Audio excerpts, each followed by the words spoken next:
blessing and gift that Allah has bestowed upon us, that He's made us from the ummah of the Prophet Muhammad ﷺ. Oh our Lord, we thank you and praise you for this great blessing. And I bear witness that there is no Lord except Allah, and His last and final messenger and beloved is the Prophet Muhammad ﷺ. And send salutations upon them, his family and companions. In the previous lesson, we took that which was related to the dua supplication, and also what was related to the etiquettes of making dua from the book of remembrance by Imam al-Nawawi. And we said that it is recommended to make dua for the one who's done good to you, that someone who has done a service to you or helped you in something. So Islam, it is built upon love, upon having mercy for one another, or being humble before one another, and is built upon the principle of the golden rule, which is to love for your brother what you love for yourself. So in our Sharia, to give and expend, to help, also to request from the one who is, let's say, drinking water, to request for dua from the one who has done a favor, because it could be that the one who has been helped cannot return that favor ever. So what he can do is make dua, and the dua has great value and immense value. If dua can change decree, if the dua can change what has been decreed, so no one should belittle dua that he makes for his fellow brother, or he makes for his children. And even a person needs to be always cautious of the whispers of the devils when it comes and tells you there's no point in making dua. He'll come and say you've made dua and doesn't work. That is the trick of the Iblis, and especially he does that when you make dua for the guidance of some person. People make dua for their children, oh Allah, guide my son, guide my daughter, and then he doesn't see the effect of that dua. So then the shaitan comes and says there's no point in making dua, just leave it. Guidance will not come. So for this reason, we should push away those thoughts from our hearts and our minds. Tonight, inshallah, we're going to take a chapter which is seeking dua from other people, and it is also from the sunnahs of the Prophet Muhammad sallallahu alaihi wasallam. The name of Allah, the most gracious, most merciful. Praise and salutations be upon our Master Muhammad, his family and companions. The book of remembrance by Imam Nawawi. May Allah reward him, and may we benefit from him, and may we be united with him in the highest abode with our teachers. Ameen. The desirability of seeking dua from virtuous people, even if the one who requests is of a higher station than the one who is asked, and dua in noble places. Know that the hadiths on this subject are innumerable, and there is unanimity about this matter. Among the best evidence in proof of it is that which we relate in the books of Abu Dawud and At-Tirmidhi. Umar ibn al-Khattab radiallahu anhu narrated, I asked the Prophet ﷺ for permission to perform Umrah. He granted me permission and said, do not forget us, my brother, in your dua. He said something that was more pleasing to me than owning the world. According to another report, he said, let us share in your dua, my brother. According to At-Tirmidhi, this is a Hasan hadith, and we have already cited it among the Adkhar for travelers.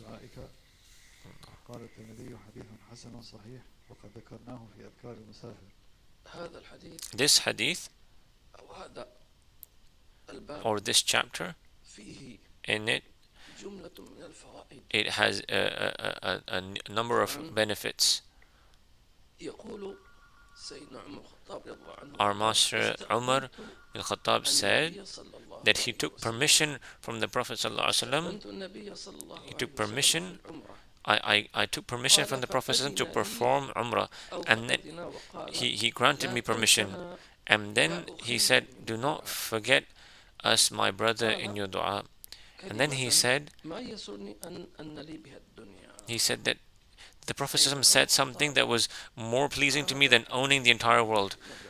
So Sayyidina Umar wanted to go for Umrah, and he took permission from the Prophet ﷺ. Here we learn the etiquettes of taking permission.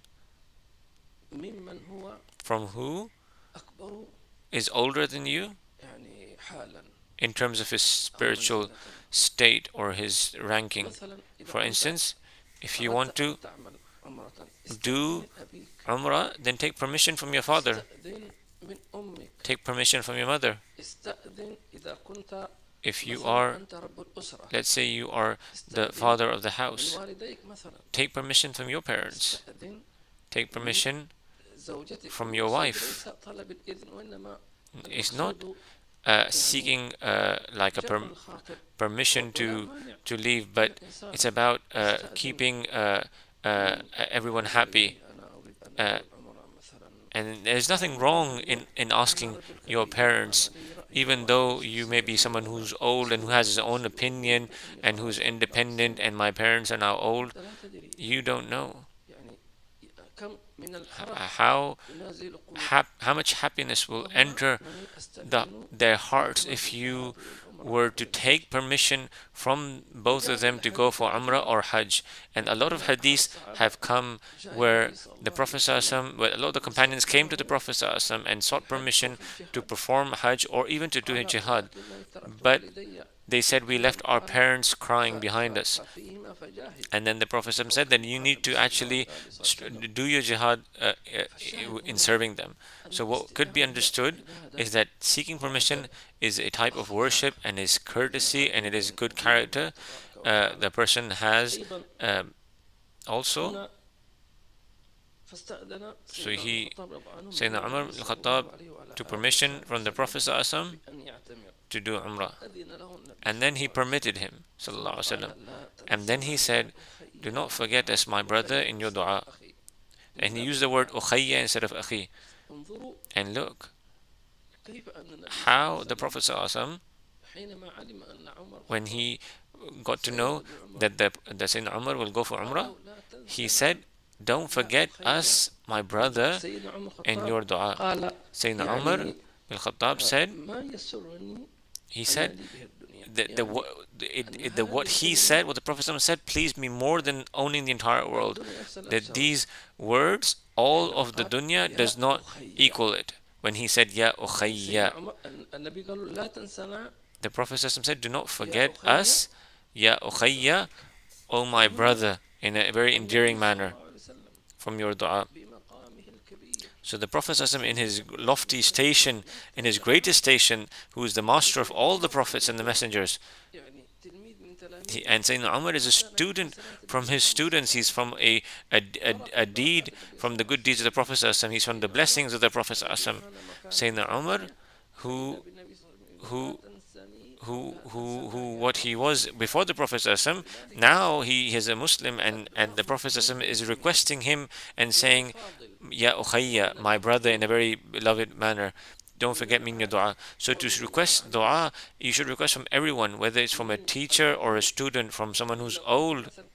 Let's say you are old in age, there's nothing wrong in you asking someone who is young to make dua for you. Even if you, let's say, have children, or even if you have children who are in their teenage years, there's nothing wrong in you asking them to make dua for you. On the contrary, you're teaching them humility.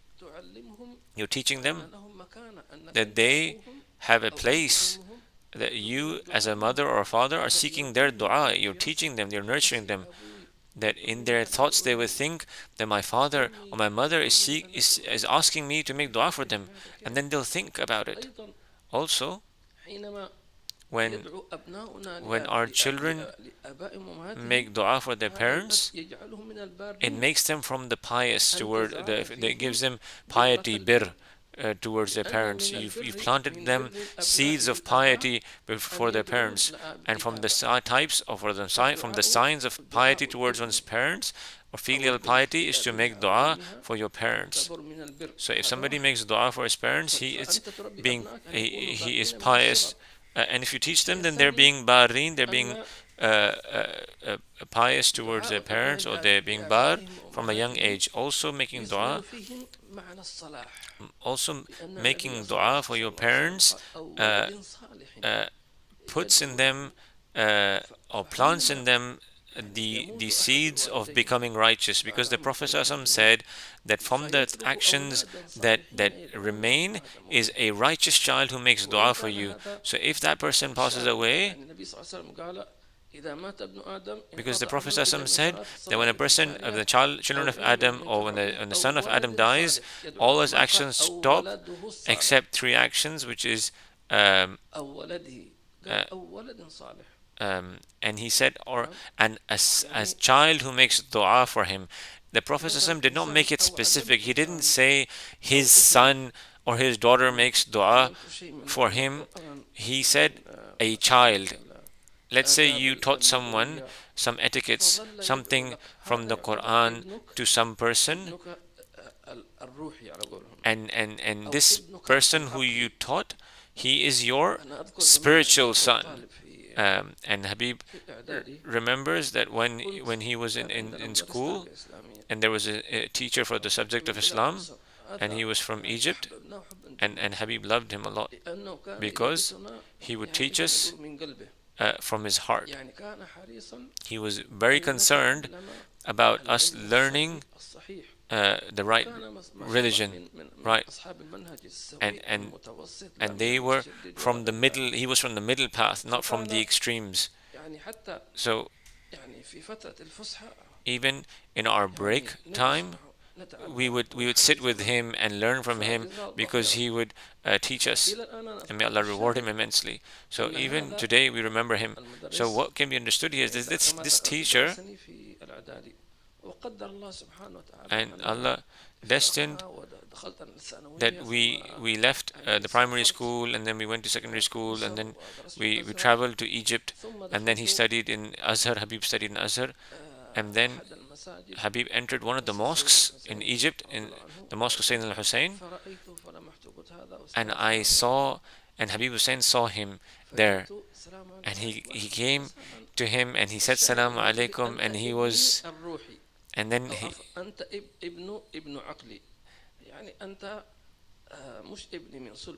and the teacher said, you are my son, you're my intellectual son, in the sense, not my biological son, but you're my son for whom I taught you. And then he insisted for Habib to go visit him in his house, and Habib visited him in his house, and it was a very good meeting, and and it was the first time he drank a special drink. Also, what could be seen here is that he said, you are the child of my heart.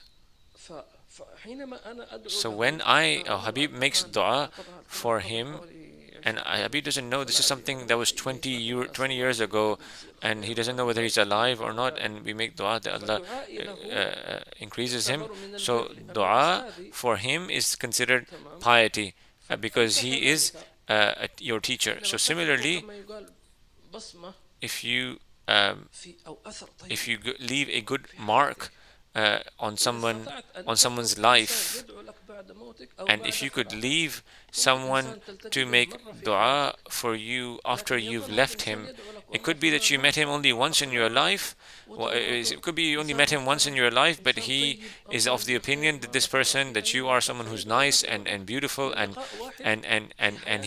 of good character, and now he is praising you and making dua for you all his life. It could this, how how can that happen? Even if you meet him once, if you meet people with good character, if you meet people with the character of the Prophet ﷺ, you will leave a good impression on them, and they will make dua for you all their life.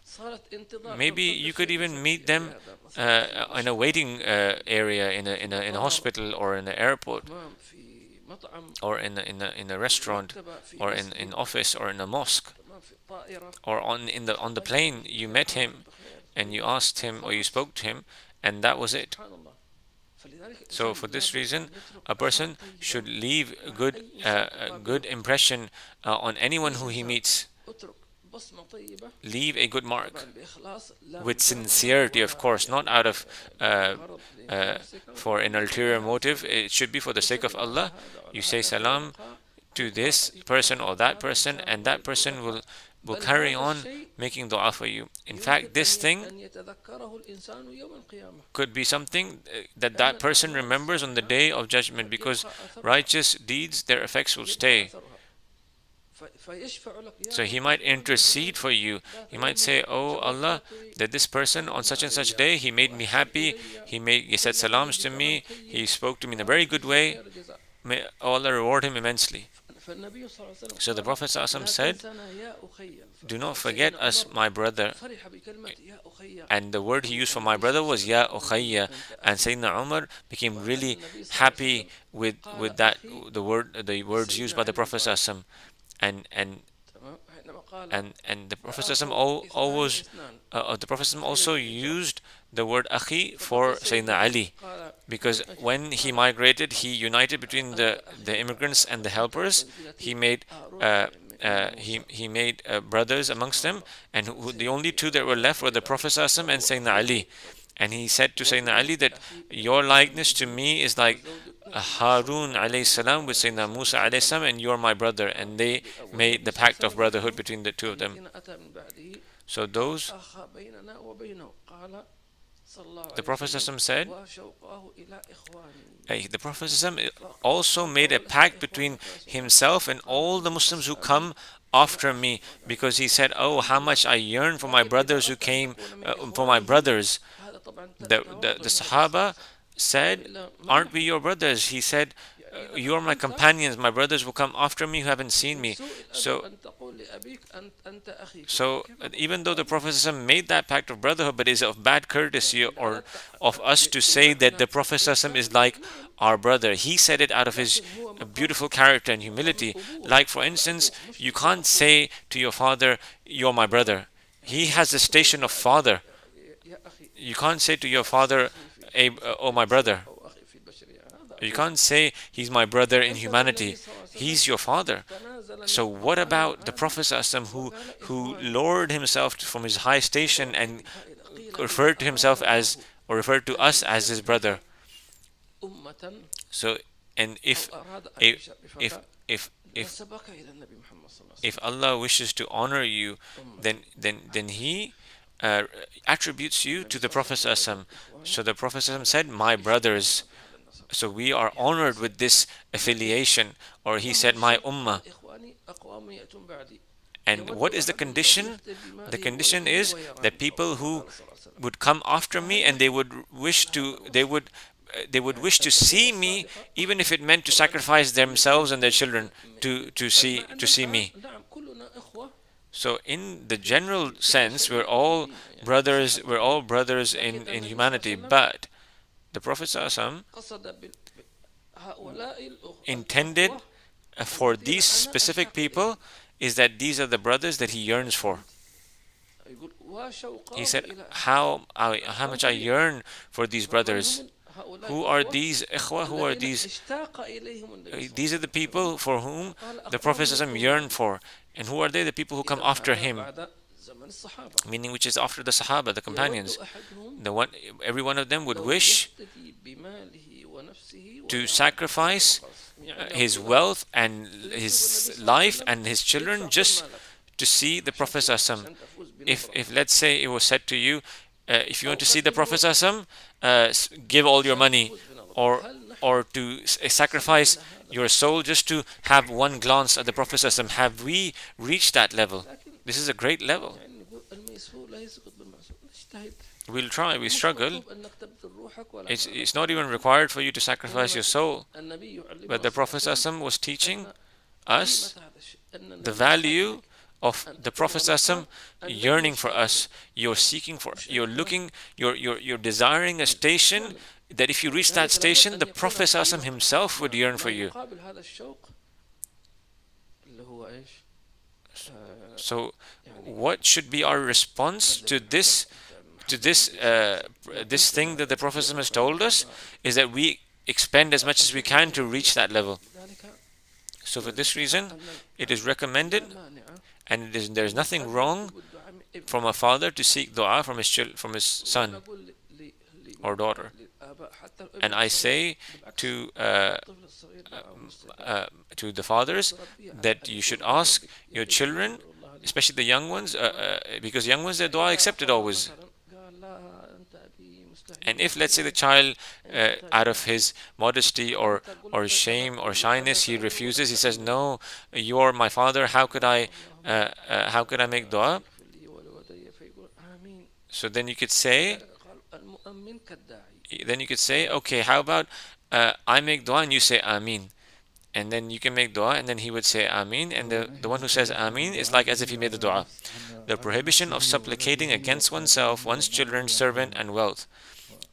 We relate from the Sunan of Abu Dawood with the Sahih Isnad that Jabir radiallahu anhu, may Allah be pleased with him, reported that the Messenger of Allah sallallahu alaihi wasallam said, "Do not supplicate against yourselves, do not supplicate against your children, do not supplicate against your servants, and do not supplicate against your wealth.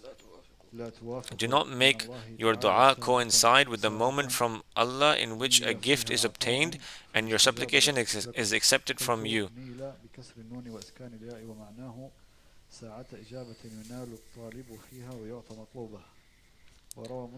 Muslim narrates this hadith at the end of his Sahih and says, "Do not supplicate against yourselves, do not supplicate against your children, and do not supplicate against your wealth. Do not make your dua coincide with the moment from Allah in which He is asked for a gift and He answers you." So see, the Prophet ﷺ, from his mercy towards his ummah, he's teaching us, or he's actually warning us,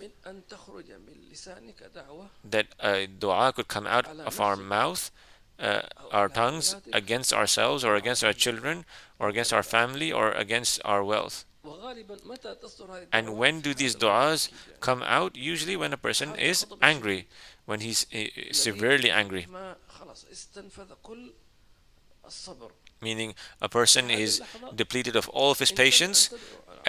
At that moment, you should be very careful not to make dua against anyone, against yourself, against your children. Like someone would make dua that, God forbid, I be taken now because I'm tired of you all.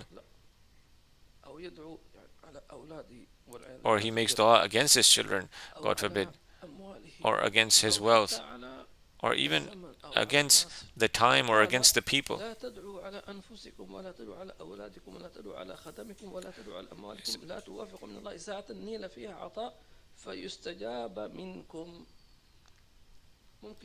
It could be a moment where you've gotten angry and you made a dua, and in that moment it was a moment of acceptance, and your dua was accepted, and we ask Allah to protect us from that.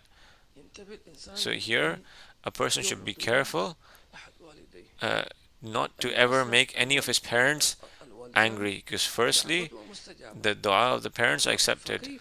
So what about if a dua came out of them, came out from the heart of your father or mother, and they are tired of you, and you've hurt them, and and that dua came out from the bottom of their heart, like a woman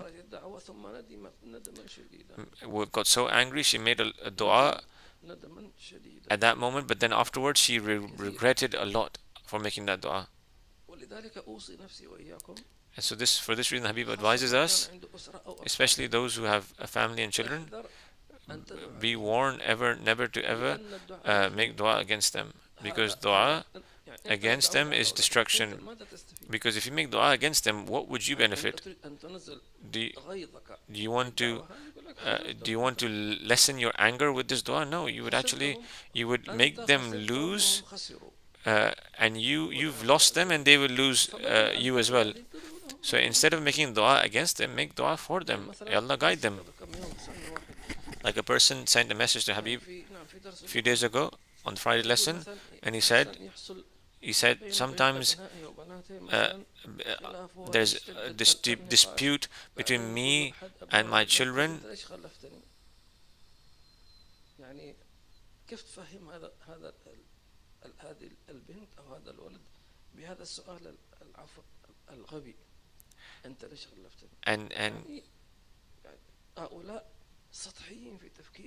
And then a person said that a person he argues with his children, and then the argument reaches to such an extent that I end up saying that the father ends up saying that how could I have inherited or progenited someone like you? This is a very surface level thinking. You should actually stop argumentation, because what's going to happen if a father says, how could I have progenited you? The son or the daughter would say, why was I even created? So this is how the shaitan plays. So we find in the Quran, Allah Azza wa Jal praise the parents, and from the praise of Allah towards the parents is that He praised them for making dua for their children. Like Sayyidina Ibrahim, he said, "Oh Allah, make me firm in my prayer and my progeny, and oh Allah, accept my prayer." Sayyidina Ibrahim used to make dua for all of his progeny. Also Sayyidina Nuh alayhi salam, or Sayyidina Abu Bakr Siddiq. So for this reason, Allah affirmed the dua of Sayyidina Abu Bakr Siddiq in Surah al-Ahqaf. قال رب أوزعني أن أشكر نعمتك التي أنعمت علي وعلى والدي وأن أعمل صالحا وأصلح لي في ذريتي إني تبت إليك وإني من المسلمين. قالوا أن هذه دعوة سيدنا أبو بكر الصديق. It is said this dua of Sayyidina Abu Bakr Siddiq, and see how Allah loved this dua of Sayyidina Abu Bakr Siddiq, and He put it in the Quran. O my Lord, grant me that I may be grateful for Thy favor which Thou hast bestowed upon me and upon both my parents, and that I may work righteousness. And it is said that because of this dua, they say that none of the children of Sayyidina Abu Bakr from him till the Day of Judgment would be disbelievers ever. There would be no one who's a disbeliever because of this dua.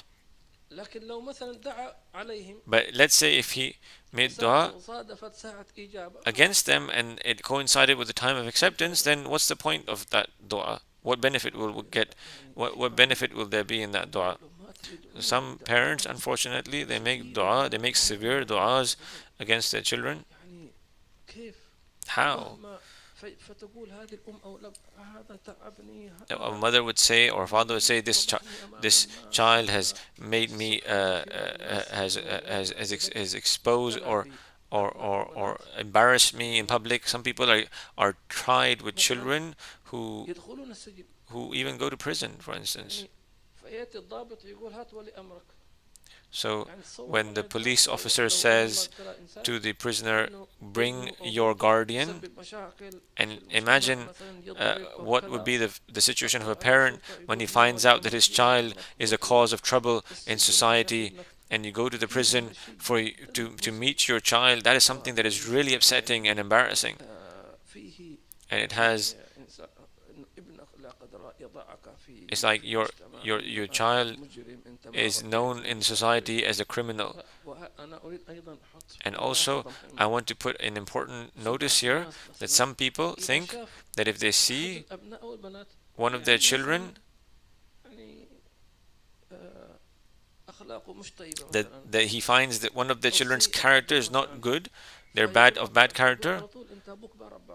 If they find a child, not his own child, but somebody else's child with bad character, they start thinking, oh, I'm sure his parents didn't teach him good manners. This is a wrong thinking. How do you know? Maybe his father did nurture him, did raise him, but he didn't listen to his father. Isn't that possible? Maybe the father did tell him that this is haram and this is halal and do this and don't do that, but he didn't listen. Or because it could be that he went into the wrong crowd or wrong community and then he followed them. You cannot say that this is because his parents didn't teach them. Uh, so what would you say to Sayyidina Nuh alayhi salam about his son?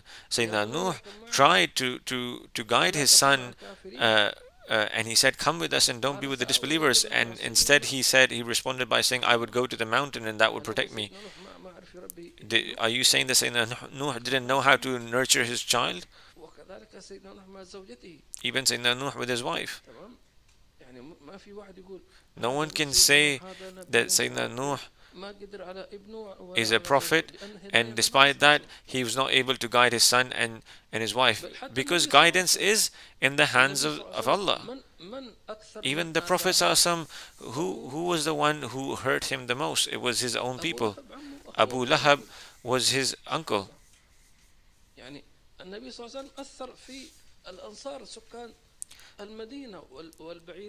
The Prophet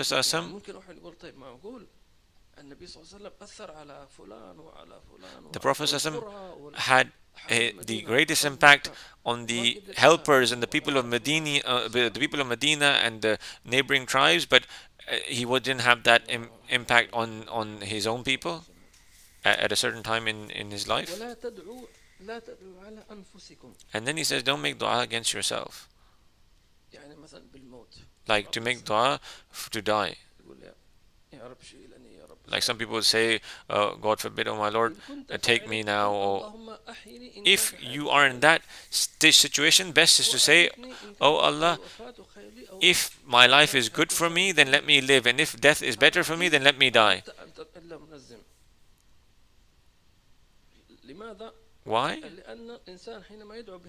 Because if a person makes this dua, it's as if he's saying, I'm not able to bear or be patient. What's the solution? Make dua that Allah takes away that harm. Like people make these conditions that either take away this illness or let me die. You should make dua that Allah take away the harm or the illness, because after death is something even more severe, because barzakh is a great and big life, and after you die you have the munkar and nakir, you have the grave, and something that is very scary. How can someone say better I die? True, a time would come upon a people that a person would wish to die because of the tribulations, the trials in one's deen. But if, let's say, someone has worldly affairs that are difficult, like he doesn't have money, that's not what is intended. But if you're afraid of your religion, because there's a dua that, oh Allah, if you have decreed for your people to be tried and tested so that they go misguided, then take me right now. Because if you've reached that point where you're going to lose your faith or go fall into sin, then at that moment you can make the dua, Allah take me, without being tested or tried. In only this situation you can make that dua. And then he says, do not make dua against your wealth. How can one make dua against his wealth? Dua against the wealth, it includes making dua against one's job.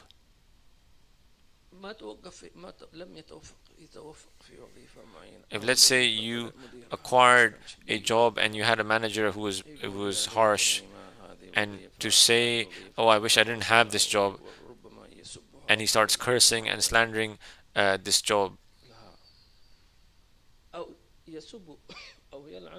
or he starts cursing, or let's say he got into a business project or anything like that, it says, do not make dua against yourself or your children or your servants or your wealth. In summary, don't make dua against anything, not against yourself.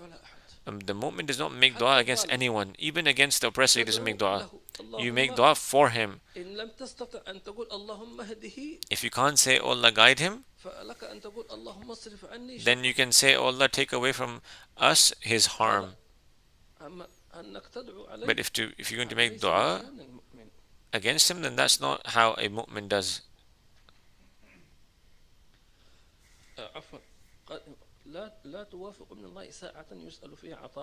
And then he says, sometimes a person will say, my father or my mother is upset with me, and I didn't do anything, there was just a misunderstanding. Like, for instance, a father might say, you're not giving me money, but he is giving money. And he says, I give as much as I can, but then he keeps taking more and more, and I have no money left for myself, and then he gets angry and curses me. So it could be the father or the mother makes dua to destroy his children, and sometimes that dua is accepted. If a person were to say, if let's say someone's parents make dua against his child, even though the child is oppressed, will that dua be accepted? Yes, the dua will be accepted because the dua of the parents. But how do you explain this? The explanation is that as for you, whatever harm that comes upon you is going to be an expiation of sins and an elevation of ranks, because not every calamity is a punishment. Not everything harmful is a punishment. Let's say if a person is afflicted with poverty, poverty does not mean you are punished. Not every difficulty means that Allah is punishing you. Because if that was the case, then what about the prophets and the messengers? Most of their situations were difficult, and they were harmed a lot. While you see the disbelievers and the hypocrites, and people are saluting at them and clapping for them. And these famous celebrities, while they are worth nothing. So difficulties and worries and poverty and diseases and war and all of these things, they don't mean punishment from Allah. They mean a test, maybe. They could mean a test. They could mean elevation of ranks. They could mean expiation of one's sins. So for this reason, sometimes if a mother or father makes dua against the child, it could be accepted, even if the child is oppressed. But the dua would be for the child a means of elevation of ranks and an expiation of his sins and other things that no one knows of except Allah subhanahu wa ta'ala. Proof that a Muslim will be granted his request when he makes dua, and that he should not be impatient about its acceptance. Allah Ta'ala says, when my servants ask you concerning me, I am indeed close. I respond to the prayer of the supplicant when he calls on me. Allah subhanahu wa ta'ala also said, call on me and I will respond to you. We relate in the book of At-Tirmidhi that Ubadah bin Samit radiallahu anhu reported that the Messenger of Allah sallallahu alaihi wasallam said, there is no Muslim on the earth who makes dua to Allah subhanahu wa ta'ala without Allah either granting it to him or averting from him an equivalent evil, provided he does not supplicate for a sin or for the cutting off of family ties. One of those present said, then we will do more dua. The Prophet ﷺ replied, Allah is more. At-Tirmidhi states that this hadith is Hasan Sahih. Al-Hakim Abu Abdullah also narrates in Al-Mustadrak Al-Sahihain from Abu Sa'id Al-Khudri radiallahu anhu narration, adding, or he will store up for him a reward equivalent to it. Now this is a chapter which says that the proof that the dua that a Muslim makes is always accepted, and that he shouldn't be impatient. Allah says, call on me and I will respond to you. Now focus on the chapter, on the name of this chapter. He said chapter, proof that a Muslim will be granted his request. The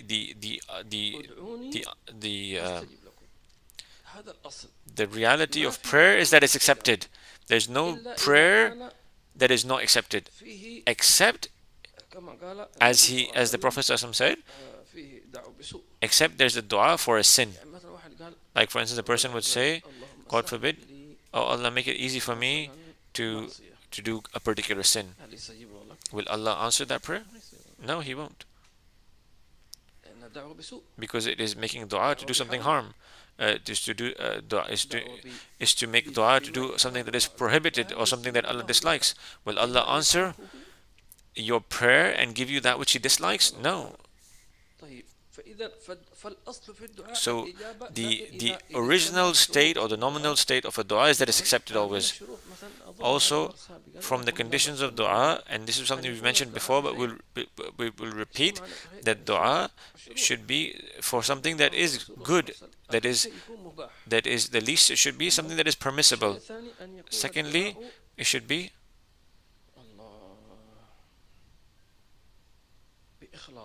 with sincerity. Make dua to Allah and you are certain that Allah will respond. And we covered previously that Allah will not accept the dua of someone whose heart is not present.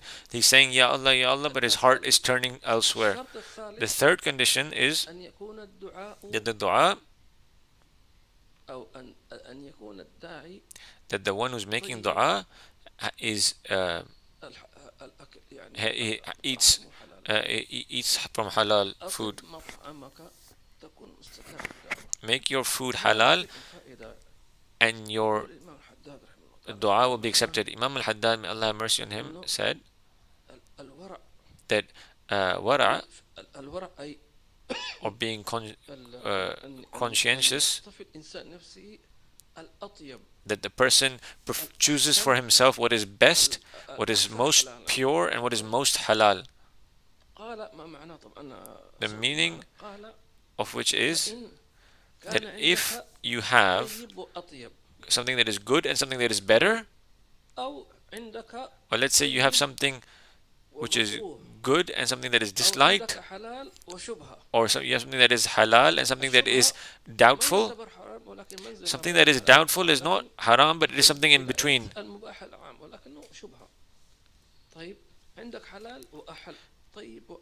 You have halal and what is more halal, what is good and what is more good, and you are required to have halal in three things: in your food, in your clothes, and in your house. These things should be from halal: your food and your drink and your clothes and your housing. So Imam al-Haddad says that if you don't have these three things, meaning you have the option of good and more good. Let's say I have a garment that is doubtful, and I have food that is halal, meaning to put halal in what is edible is more preferable than putting clothes that are halal, because if you have that option, because if you eat something that is halal, it will affect the heart immediately. But let's say if somebody wears a dress that is doubtful, It will affect the heart, but its effect will not be the same as the effect of eating food, because the food will directly go inside your body, and it then transfers into all of your nerves and your veins, so it affects your mind and in your thoughts. So for this reason, anything that enters into your body, even medicines, it has effect. Even if it's transferring someone's blood. Unfortunately, may Allah protect us, we are in need. May Allah not make us in need of taking blood from other people, but the blood that you take from those who send who give their blood as charity, it has an effect, without doubt. With certainty, it has an effect. And the doctors, they bring blood from all sources, and we don't know. I mean, in terms of humanity, everyone is the same, but there is blood from a body that is of a body of a believer who fears Allah and who's conscious of Allah, while there is blood from a body that is atheist. Are they two the same? They're not the same. True, the body is the same, the appearance is the same, the color is the same, the name is the same. Maybe there might be some small differences in their chemical composition. They might even be same, but they're not the same. This is blood from someone who eats haram, and we ask Allah that He does not make us ever in need of taking blood from others. So the Prophet ﷺ used to make dua, oh Allah, make light in our hearing, in our sight, in our blood, in our bones. So for this reason, if you had the option, then you should always prefer your food to be of the most halal. Make your food halal and your dua will be accepted. So we ask Allah Azza wa Jal that He grants us halal in our food, in our clothing, in our housing. Ameen. And He does not make us ever in need of that which is haram or even doubtful.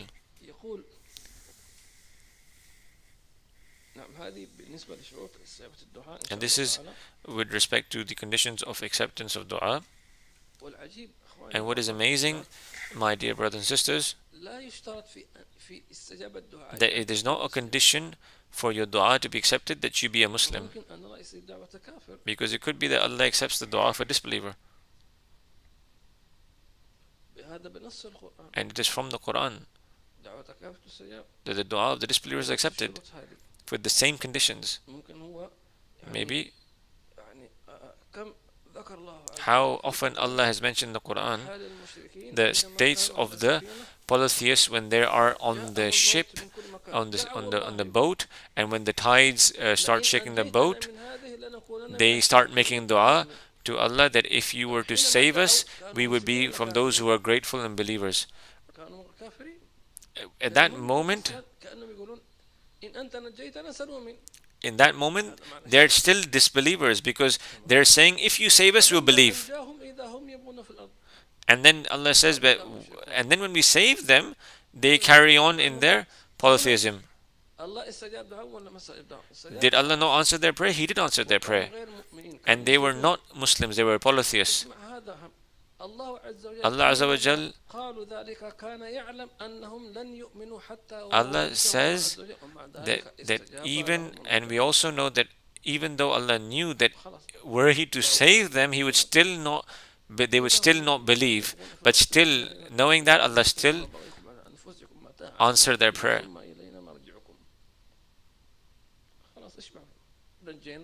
We saved you, and you think you've tricked us? We know that you will not be honest with your oath, but we are honest with our oath. It will be a proof against that disbeliever on the Day of Judgment that you made dua. Allah says in the Quran that we save you, and we save you from all calamities, and still you are ingrate. So Allah accepts the dua of the disbeliever even in the height of his disbelief, and so, so, so it is possible for Allah to accept the prayer of a disbeliever. Also, also, Allah accepts the dua of the oppressed, even if that person is a disbeliever.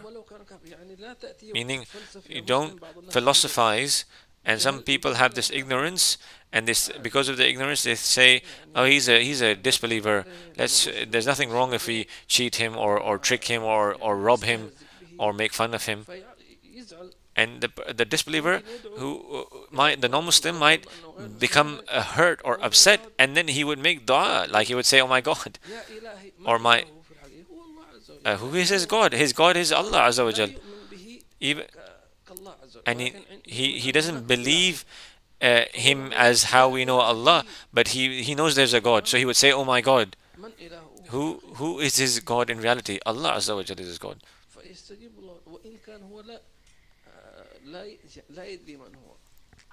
Even though he doesn't know who his God is, and he might say, "Oh my God, take my right from this Muslim," and Allah will take it. Some people have this ignorance and they say this is a disbeliever. It's no big deal if we trick him or cheat him or rob him.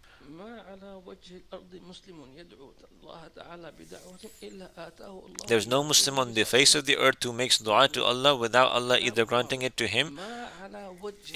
The Prophet ﷺ makes it explicitly clear that there's no Muslim on the face of the earth, any Muslim in any place on this earth, even if he's in a place where he's in the midst of all kinds of sins. Some people think that if I'm in Haramain or and if I'm not in Haramain or I'm not in a good place, Allah will not answer my dua.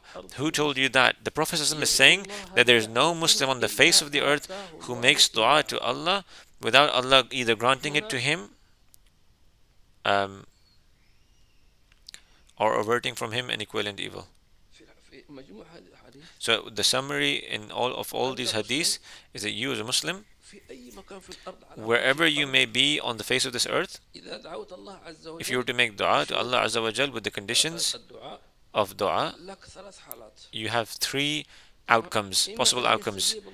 Either Allah will grant you the thing, and let's say if Allah does not grant you that thing, then He will avert from him an equivalent evil. What does it mean, taking away that evil? An example would be, let's say a person requests a specific job, but that specific job, and then he gets a job that is not, he gets another job which he didn't want. He wanted another type of job. So Allah answered his prayer but He gave a job that is not what he wanted, and even maybe in a country that he didn't want the job in. Maybe he was looking for a job in East, but he got his job in the West. So here it is said that Allah has taken away from him a harm that is equal to it. That if Allah did not give you that job that you wanted, and He gave you another job, that means that He has taken away from you the harm of that job that you wanted, because you're not aware of the harm that could have come to you. So whatever you may make dua to Allah, Allah would either answer it, grant you that thing, or avert from you the evil that is equivalent to that, provided that he does not make dua for a sin or for cutting off family ties.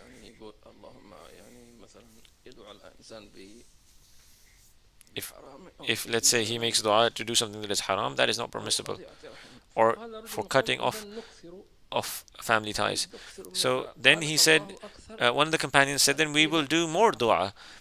But the Prophet ﷺ replied by saying, Allah is more, meaning the more you make dua, Allah is more.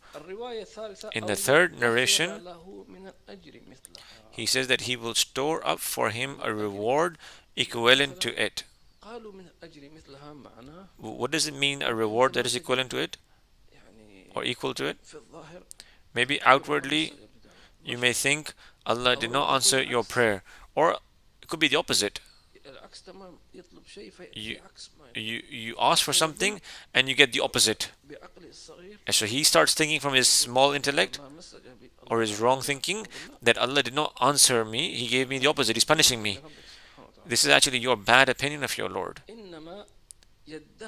He is storing up this reward for you, either in this world but after some time, or in the hereafter. How many people made dua 20 years ago and they wanted it at that very moment, but they didn't get it then? Years pass by, 10, 20 years, and then they get it, and then they find after 20 years that they got the dua in the right time, and then they start to realize that had they gotten that dua that they asked for, or the thing that they asked for, and in the time that they wanted, it would have been really bad for them. And one should be grateful that he is saved in the right time. A person in that moment, when he realizes that he's saved in the right time, he then makes shukr or thanks Allah from the bottom of his heart. And previously we said that if you make dua to Allah Azza wa Jal, don't put conditions by saying, oh, Allah may give it right now.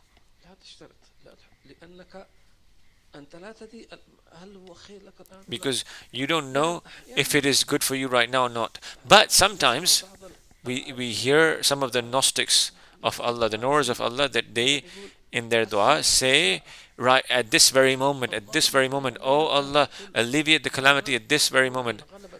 This person is saying because of a state that overcomes him, and it's about things to do with the hereafter.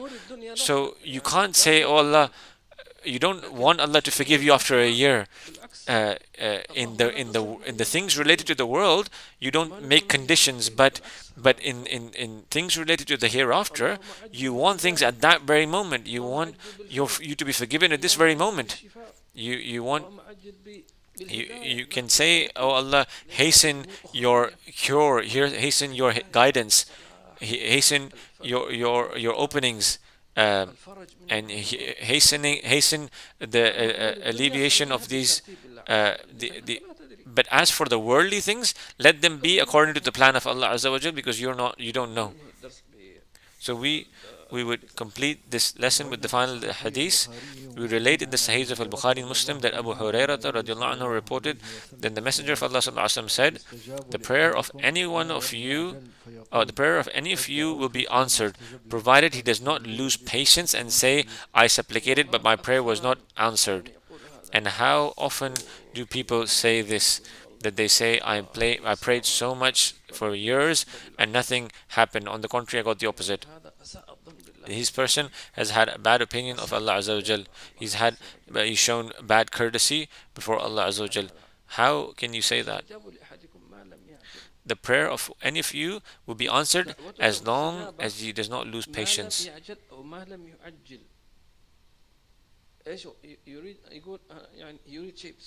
Meaning, people want things to come fast.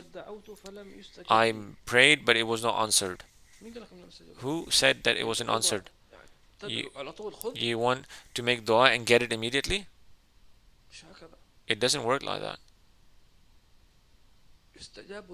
Allah answers and gives with that which is best for you. Because some people, a human is argumentative, clearly argumentative, and even a lot of Muslims. What does it mean? He has something in his mind and he makes dua, oh Allah, I need this quickly, and he's got a specific thing in his mind, and he's hastening, he's impatient, and Allah Azza wa Jal sees his insistence, so Allah gives it to him, and then he's very insistent, and then Allah gives it to him, and then if he's given, he gets a problem in that thing he was requesting. So look how he how argumentative he is. He then starts making dua. Oh Allah, you knew this was going to be bad for me, then why did you give it to me? You were insisting so much before and were not being patient, and now that we gave it to you, yet now you're debating. Before you were saying, why didn't you answer? And now that we've answered, you're saying, why did you answer? So a human is a clearly argumentative. You were impatient, you didn't have patience, and you started having bad opinion, so we gave it to you. And then when we give it to you, you're saying, why did you give it to me? And a lot of people are like that from amongst the Muslims. They make dua and then they get it and then they say, oh Allah, you knew there was a problem in it, then why did you give it to me? He strikes examples about Allah, but he has forgotten his own self and how he was created. So for this reason, a prayer of any of you will be answered, provided he does not lose patience. So don't be impatient and never say that I've been praying for years and it has not been implemented. Know that the prayer has been accepted, but it will come in the right time. Like for instance, sometimes you get an example would be you get a notification saying that your application is processed, but you would get the thing after a week or two. And that would be similar to the time where Allah chooses to grant you that thing. We ask Allah that He grants us enabling grace to do that which pleases Him, and make us from the sincere servants. Oh Allah, we've truly wronged ourselves immensely, and if you're not to forgive us, we will be those who are destroyed. Oh Allah, we ask you for well-being and in our religion and our world. Oh Allah, we ask you for the good of this world and what is in it. Oh Allah, grant us the good of this world and the hereafter, and turn away from us all the harm. We ask you for the well-being in our deen and our dunya.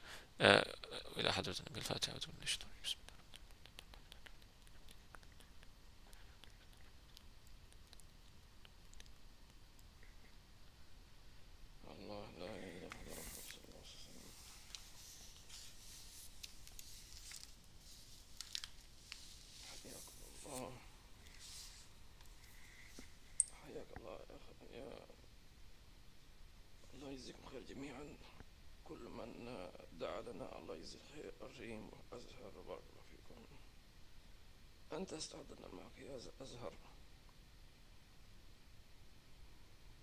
الأخ طاهر وعليكم السلام ورحمة الله وبركاته كيف التواصل معك مباشرة سيد عادل جزاك الله خير على المتابعة سيد عادل أهل المحبة حياكم الله هل الدعاء شامل إذا دعا العبد اللهم إني أسألك من خير ما سألك منه سيدنا محمد صلى الله عليه وسلم ونستعيذ بك من شر ما استعاذك من سيدنا محمد صلى الله عليه وسلم نعم. Is the dua a complete, all-encompassing dua? If you were to say, oh Allah, we ask you for the good that which the Prophet has asked you for, and this is enough. This dua is a complete dua. And a person could suffice with this dua, but never forget that dua is a type of worship. So the more you extend your dua, you are as if you're praying. Like a person were to say La ilaha illallah once, he's rewarded for saying it once. But if you were to repeat it, he would be rewarded for every single time he repeats. Similarly, the dua, you repeat it and you make it of different types and you do it a lot. The more you make dua, the more it's written as you're doing worship. This is why the Prophet when he responded to the companion who said, so we will make more dua, the Prophet replied by saying, Allah is more.